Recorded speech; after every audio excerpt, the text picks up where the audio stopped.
जय हिंद प्यारे बच्चों। तो आज की इस वीडियो में क्लास 10 का साइंस का पहला चैप्टर रासायनिक अभिक्रिया एवं समीकरण, इस चैप्टर से जितने भी महत्वपूर्ण प्रश्न ऑब्जेक्टिव बनने वाले हैं वो सब सारा प्रश्न को हम लोग इस वीडियो में कवर करने वाले हैं।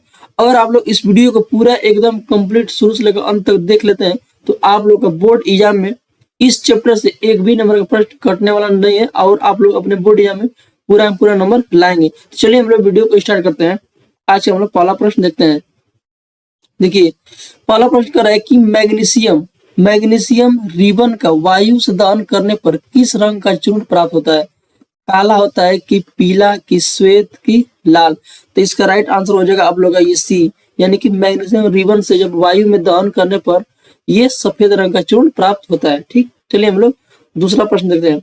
दूसरा प्रश्न कर रहा है कि लेड नाइट्रेट के विलयन में पोटेशियम आयोडाइड का विलयन मिलाने पर किस रंग का अवक्षेप बनता है?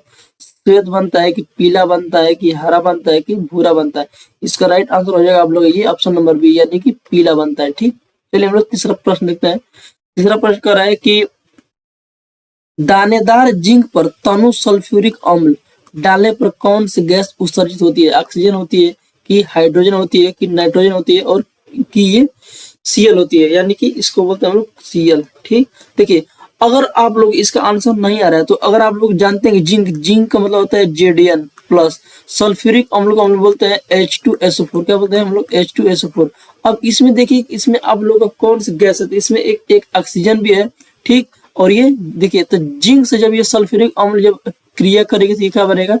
जिंक सल्फेट बनता है SO4 प्लस, ये हाइड्रोजन गैस बाहर हो जाएगी, यानी कि कौन सी गैस ये हम लोग बाहर होगी? ये hydrogen gas. Option number B इसका क्या होगा? सही होगा। चलिए हम लोग चौथा देखते हैं। चौथा प्रश्न कर रहा है कि रासायनिक समीकरण को संतुलित करना किस नियम पर आधारित है? ऊर्जा संरक्षण नियम पर कि संवेग संरक्षण नियम पर कि द्रव्यमान पर कि आवर्त नियम? देखिए ये जो प्रश्न है बहुत ज्यादा इंपोर्टेंट प्रश्न है, ये आप लोग बोर्ड एग्जाम में आ सकता है। तो ये आप लोग का द्रव्यमान संरक्षण नियम पे ये काम करता है। ठीक, चलिए हम लोग पांचवा देखते हैं। पांचवा क्या है? कैल्शियम ऑक्साइड यानी कि बिना बुझा हुआ चूना की जल के साथ अभिक्रिया किस प्रकार की अभिक्रिया है? ये वियोजन होता है कि संयोजन होता है कि ये विस्थापन होता है? ये द्विव विस्थापन होता है। तो इसका राइट आंसर हो जाएगा आप लोगों का ये संयोजन, उष्मा क्षेपी हो जाएगा। ठीक, चलिए हम लोग छठवां प्रश्न।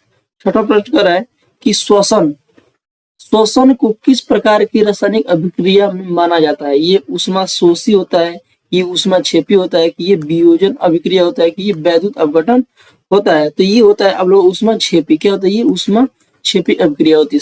छठवां। सातवां प्रश्न। सातवां कार्य कि फेरस सल्फेट के क्रिस्टल को गर्म करने पर प्राप्त ठोस यानी कि फेरिक ऑक्साइड का रंग कैसा होता है? हरा होता है कि नीला कि भूरा लाल या श्वेत होता है? तो इसका राइट आंसर हो जाएगा आप लोग ये ऑप्शन नंबर सी, भूरा और लाल हो जाएगा। ठीक, आठवां देखते प्रश्न। आठवां का है कि लेड नाइट्रेट चूर्ण को गर्म करने पर भूरे रंग का धुआं उत्सर्जित होता है। यह धुआं किस गैस का है? ऑक्सीजन का होता है कि नाइट्रोजन डाई ऑक्साइड का होता है कि नाइट्रोजन का होता है कि ये लेड ऑक्साइड का होता है? तो इसका राइट आंसर हो जाएगा आप लोग option number B, nitrogen dioxide का ये गैस, ये धुआं होता है। ठीक, चलिए हम लोग नेक्स्ट देखते हैं। नौवां प्रश्न। जल के वैद्युत अपघटन में कैथोड पर कौन सी गैस एकत्रित होती है जिसकी मात्रा दुगुनी हो जाती है?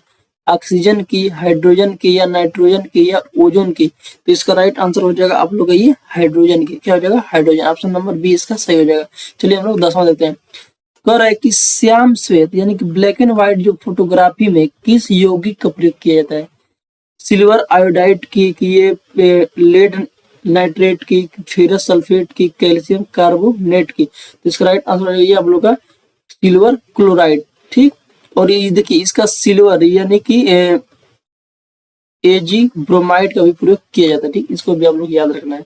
चलिए हम देखते हैं 11वां प्रश्न। कह रहा है कि जब लोहे की कील को कॉपर सल्फेट के विलयन में डुबोया जाता है तो ये किस प्रकार की अभिक्रिया होती है? संयोजन अभिक्रिया की, वियोजन अभिक्रिया की, द्विव विस्थापन की, विस्थापन अभिक्रिया? तो इसका राइट आंसर हो जाएगा आप लोग का विस्थापन अभिक्रिया। ठीक, ऑप्शन नंबर डी इसका राइट आंसर हो जाएगा। 12वां देखते हैं। 12 कह रहा है कि लोहे की कील को कॉपर सल्फेट के विलयन में डालने पर विलयन का रंग नीला से बदलकर कैसा हो जाता है? लाल होता है कि हरा हल्का होता है कि रंगीन होता है कि पीला होता है? तो इसका राइट आंसर हो जाएगा आप लोग का हल्का हरा होता है। क्या होता है? हल्का हरा। ठीक। 13वां प्रश्न देते हैं। कह रहा है कि द्वितीय विस्थापन अभिक्रिया यानी कि डबल डिस्प्लेसमेंट की मुख्यतः विशेषता क्या होती है? ठीक। तो इसका देखिए, ये कह रहा है कि ऊष्मा का उत्सर्जन, एकल उत्पाद का निर्माण, अभिकारकों के बीच आयनों का आदान प्रदान, ठीक, कि ऑक्सीजन का योग। तो इसका राइट आंसर होगा आप लोग ये सी, यानी जो द्वितीय विस्थापन अभिक्रिया होती है वो अभिकारकों के बीच आयनों का आदान प्रदान होता है। 14वां देखते हैं। 14 प्रश्न कह रहा है कि किसी अभिक्रिया में पदार्थ में ऑक्सीजन की वृद्धि या हाइड्रोजन का ह्रास होना क्या कहलाता है? अपचयन कहलाता है, या उपचयन कहलाता है, या संक्षारण कहलाता है, या विकृत गंधिता कहलाता है? तो इसका राइट आंसर हो जाएगा आप लोग का ये उपचयन कहलाता है। क्या कहलाता है? उपचयन। ठीक। चलिए हम लोग 15वां देखते हैं। समीकरण Cu प्लस H2O में किस पदार्थ का अपचयन हो रहा है? देखिए, नहीं अपचयन, अपचयन मतलब कौन एक टूट कर अलग हो रहा है? कौन हो रहा है? ये Cu, यानी कि Cu यानी कि कॉपर ऑक्साइड। ठीक। चलिए हम लोग देखते हैं 16वां प्रश्न। 16 कह रहा है कि संक्षारण के कारण तांबे के ऊपर किस तरह की परत चढ़ जाती है? काली, की लाल, की हरी, की नीली? तो इसका राइट आंसर हो जाएगा आप लोग का हरी। क्या हो जाएगा? हरी। ठीक। चलिए हम लोग 17वां देखते हैं। 17 प्रश्न कर रहा है कि लोहे पर जंग लगने का रासायनिक सूत्र सामान्यतः क्या माना जाता है? FeO होता है, यानी कि फेरस ऑक्साइड, या फेरस ये Fe3O4, या Fe2O3 इंटू H2O, या FeSO4, ये क्या कहलाता है? ठीक। तो इसका राइट आंसर हो जाएगा आप लोग ये ऑप्शन नंबर सी, यानी कि Fe2O3 इंटू H2O। ठीक। चलिए हम लोग 18 देखो प्रश्न। 18 कह रहा है कि चिप्स निर्माता चिप्स की थैली में से ऑक्सीजन हटाकर कौन सी कम सक्रिय गैस भरते हैं ताकि उपचयन न हो? अब उपचयन मतलब उसमें कोई भी क्रिया ना हो। ठीक। तो उसमें देखिए, जितने भी चिप्स का जो पैकेट होता है, यानी कि जो भी आप लोग कुछ भी खाते हैं चिप्स वाला जो पैकेट वाला, उसमें आप लोग को सामान्यतः नाइट्रोजन गैस भरी जाती है। कौन सी गैस भरी जाती है? नाइट्रोजन गैस, क्योंकि ये लंबे समय तक किसी भी पदार्थ को ये खराब होने से बचाता है। ठीक। 19वां देखते हैं। संगमरमर का रासायनिक सूत्र क्या है? संगमरमर का रासायनिक सूत्र क्या है? तो इसका सूत्र आप लोग का ये देखिए, CaO होगा, कि CaOH2 होगा, कि CaCO3 होगा, कि CaSO4 होगा। तो इसका राइट आंसर ये हो जाएगा आप लोग का CaCO3। इसको आप लोग याद रखना, क्योंकि ये बार बार आप लोग एग्जाम में पूछता है संगमरमर का रासायनिक सूत्र। ठीक। आज हम लोग लास्ट क्वेश्चन देते हैं। लास्ट क्वेश्चन कर रहा है कि वसा युक्त अथवा तैलीय खाद्य सामग्री जब लंबे समय तक रखी जाती है तो उसका स्वाद, गंध बदलना क्या कहलाता है?